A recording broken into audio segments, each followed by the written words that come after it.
Hello, my name is Daniel Kidd, and I head up the Xero team at Honey Barrett Chartered Accountants. Please take a look at our latest Xero demo video, which provides you with a simple overview of how Xero works and why it may be beneficial for your business. Hi, I'm Becca from the Xero Education team. Welcome to this short demo of Xero. We're going to start by looking at the Xero dashboard. The dashboard is the mission control for your business, the one-stop shop that gives you all the real-time information that you need. You can come here and get a really clear, up-to-date picture of exactly how your business is performing. But let's just take a quick tour and pick out a few key tiles. First up, the banking tile. This is the tile your eye is immediately drawn to when you open your dashboard. We just have one bank account today, but what this tile gives you is complete visibility for each of your bank accounts. You can see how much money you have in your bank accounts and the balance in Xero. Xero has a direct relationship with most of the main UK banks, and if you bank with one of these providers, you can set up what's called a direct bank feed. A direct feed will pull through the statement data from your bank account and bring it directly and seamlessly into Xero every 24 hours. This is done without you having to manually intervene. It's an automated process that's going to give you a continuous, automated flow of real-life banking data into your accounts. Also, using the dynamic graph, you can see the balances at previous dates. Having all of this in one place gives you better information, which ultimately means better decision-making. We'll come back to the bank tile in a moment and take a look at reconciling the transactions. But before we do that, I want to take you on a tour of some of the other features on the dashboard. Next, we have the total cash in and out tile, which is fairly self-explanatory. It's a great bar chart showing the cash coming in and out of the business. This is a great example of just how intuitive and easy to use Xero is. You can click into a balance and drill down straight to the data behind it. You don't have to go away and run a separate report to see what these are made up of. It's just one click away. In the top right-hand corner, you can see we have a tile called the Accounts Watch List. This is the tile where you can pin the accounts you want to keep an eye on. Maybe sales, for example. Perhaps you want to know exactly how much you've sold so far this month, or what income has come into your business. You might want to pin your headline expense accounts, the areas of your business where you spend a lot of money. They're important for keeping a tight control on the cash flow. You can also see these numbers are hyperlinks. If you click onto them, you can drill down into each account at the click of a button. You can see here we have all the sales transactions for this month.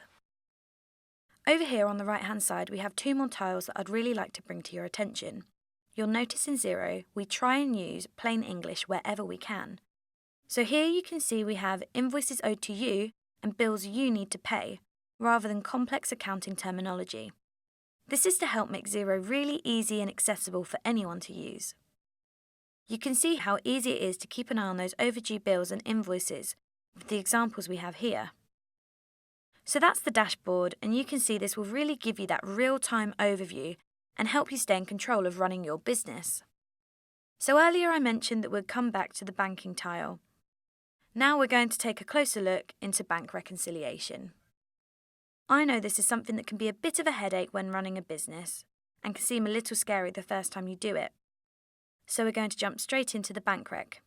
You can see there is a big blue button with Reconcile Two Items. We're going to click this and it will take us straight to the bank reconciliation.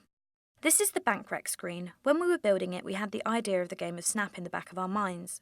So, the idea, much like Snap, is to match together the bank statement line to the transactions in Xero. The bank statement lines are actually bank transactions, so this is real life, what actually happened in the bank account. On the right, we're trying to find a match to the transaction in our accounts. But Xero helps you to reduce some of the manual legwork by using automation. The first trick is auto-matching. We have received some money from Ridgeway University for a sales invoice. Xero takes this data and looks to find a match in the sales invoices that are awaiting payment. It then looks at the amount, dates, and payee reference to make the most suitable match. In this case, it's been successful. So this has happened through automation. The automation has identified the match and is suggesting that we go ahead and match the income to the sales invoice. So now all that's left to do is click OK and confirm that we want to reconcile the statement line to the transaction in Xero. The second feature that I want to show you that makes the bank reconciliation easier and more efficient is a feature in Xero called Bank Rules. Bank Rules are a really useful tool for regular recurring income and expense transactions. You can see here we have a transaction for 7-Eleven. So, recently I went down to the local corner shop and spent £15.50. If we go to the side, you can see that this section has already been completed. This is because we have a bank rule set up. You can set up bank rules for loads of different types of transactions. Take for example a plumber. They will fill up with fuel and buy parts from the wholesaler. These will be fairly repetitive transactions. So what you're able to do is set up a bank rule that will take the repetitive transactions and it will look for certain criteria. We have set up a rule for our corner shop as we pop in once or twice a week and buy sundry expenses. This could be washing up liquid or tea bags for the office. We're going to use a bank rule to capture the transaction, so every time that we go to 7-Eleven, we will tell Xero how we want it to deal with the transaction in our accounts. We need to enter the description that we want, the account code we need it to go to, and, if any, the VAT rate. You can set up many different bank rules, and there are 3 types: spend money, receive money, and transfer rules. The wonderful thing about bank rules is once you've set them up, all you need to do to confirm the rule is correct is click the OK button and Xero will do the rest for you. It's going to create the account transaction and reconcile that statement line. Using bank rules is a great way to automate the bank reconciliation. So the next feature we're going to look at in Xero is the sales invoicing. We're going to go from setting up the quote all the way through to the most important part, receiving the payment. First of all, you need to go to Business, then select Sales Overview. You can probably guess what this is showing, but it's a great little overview of all the different sales activities in the business. So all the quotes I've sent to my customers, all the quotes that need invoicing, and finally, any outstanding invoices. You'll see it looks like I have a bit of work to do as I currently have 10 overdue invoices. Xero highlights this, so I probably want to give those invoices a chase. For invoices in Xero, we have a great automated invoice reminder feature where you can set up emails to be sent out. We won't be going into too much detail about that today, but if as a business you're struggling with overdue invoices, Xero has some great features to help you keep on top of them. What we are going to do is click into an accepted quote to use as an example. In true Blue Peter fashion, here's one I made earlier. This is a quote for one of my customers. My customer has accepted the quote and it's gone into the Accepted tab. I can click into it and check the quote over.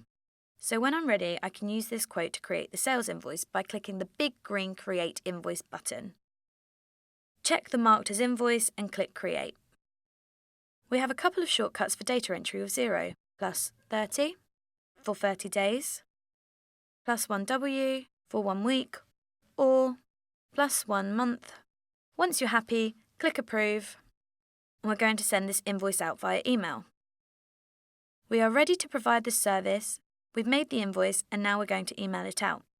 You can see we have an email template that's been populated by Xero. This happens automatically. I can edit it before I send it out at an individual level if I need to. Also, I don't need to export the invoice out to attach it to the email, as I can send this all out from within Xero. We'll go ahead and click Send. I can show the emphasis on real time. As you can see, by the time I've arrived at my inbox, the invoice is already there. All the information for the invoice is on the email, so the customer can scan this over, and once they're ready, click the link to view the invoice. This is the online version of the invoice for Xero. This is a real-time document, so any changes made will be automatically updated. This gives you the real-time aspect. One of the reasons I wanted to show you this screen was the lovely big green Pay Now button at the top. What we've done here is we've linked something called a payment service to our invoice in our accounting software. Some of you may have used payment services before, like PayPal and WorldPay. Those are just some. There are many more out there. Payment services are all about helping you guys get paid faster. For me, one of the main reasons that they are so powerful and effective is because they make it more convenient for your customers to go ahead and pay your invoices. The same goes for our Pay Now button. If this is linked to the payment services, it's so easy and convenient for the customer to go in and set up the payment straight away. They can do this using debit card, credit card, or in this case, PayPal. So just one click and the customer is taken into a checkout where they can go ahead and pay our invoice.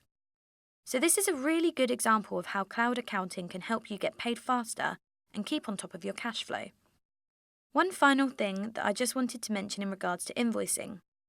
There's one great little feature in Xero that really helps you to scale up your invoicing if you have a large number of customers.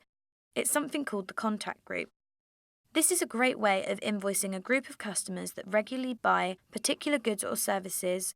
Then a contact group is a way that you can get this done quickly and efficiently by creating a single invoice in Xero and then apply that invoice to all your different customers in that group. You can add as many different customers into that group as you want, so you could feasibly create a single invoice that went out to 250 customers. So that's a really powerful tool for invoicing a large number of customers in bulk. Just before we round up, I'm going to take a quick look at reports and then head into the mobile app. To get to reports, we need to go to Accounting and then click Reports. This will take us to the Reports homepage. Reporting is hugely relevant to all of us out there. We can get better information and more visibility with what's happening in our business. We only have a short amount of time today, so I'm just going to show you on one report how you can customize them, make them more flexible, and that you can make the report satisfy your needs. We're going to click into the new profit and loss as an example. Hopefully this is something that you guys are familiar with seeing at year end or half year. To keep an eye on your P&L, make sure your figures seem correct and ultimately what we're working towards, that profit margin. So here we have the P&L, and if we go into report settings, I can show you the simple ways we can customize the reports. We can change the date range. You can choose any from this list, or even select custom and amend these dates. You can also try adding tracking categories using this drop-down. If you haven't heard of a tracking category before, they're a great way of keeping on top of different expenditure or different activity in different areas of your business. It might mean if you have 5 or 6 different offices across one particular region, you can set up each one of those offices with their own categories so that you can see how each particular office is performing.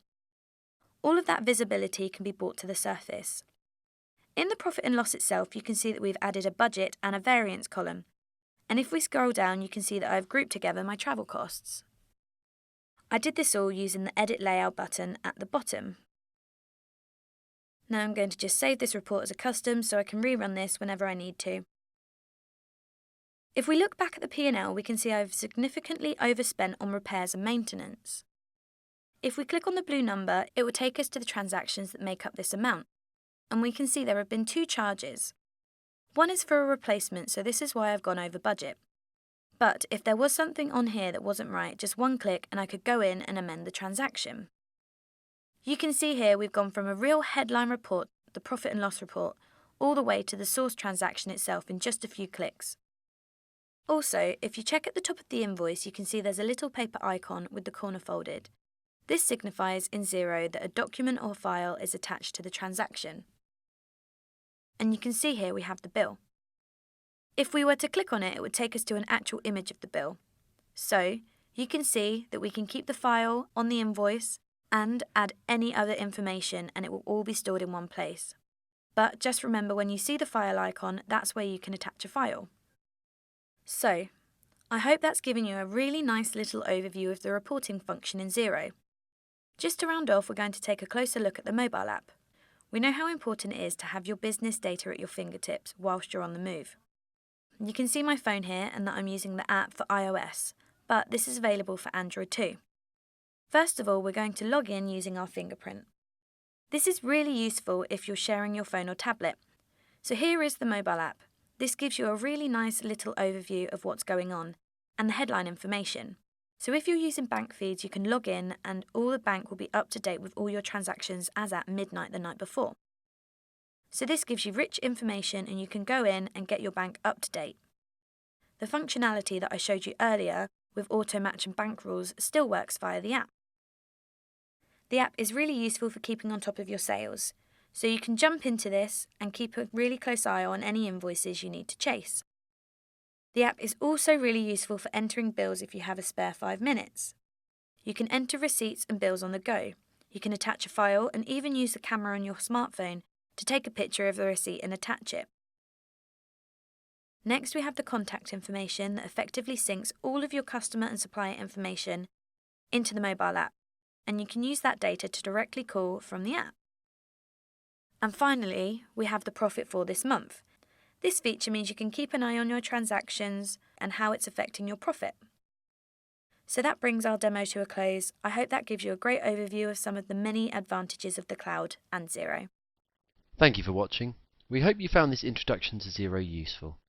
If you need any help in making the transition to Xero, please contact our team of experts today by calling one of our offices, or for further information visit honeybarrett.co.uk/Xero.